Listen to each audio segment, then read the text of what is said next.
Nagulat si Lincoln sa ginawa niya. Ngunit sa kabilang banda, ay nakaramdam ito ng satisfying na pakiramdam na parang gusto niya pa ulit gumawa ng katulad nito.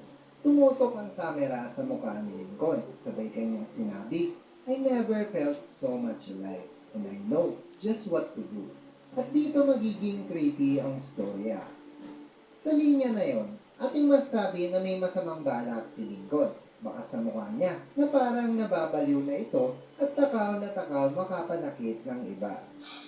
Kaya naman pumunta siya kay Lori at nakipag-away dito. At ang hawak na cellphone ni Lori ay binasag sa mukha ni Lori ni Lincoln. At sa pagbasag nito sa kanyang mukha, ang mga bubog nito ay napunta sa mukha ni Lori.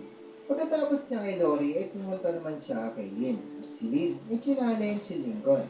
Ngunit si Lincoln ay nakulitan kay Lynn. Kaya sa sobrang inis nito, ay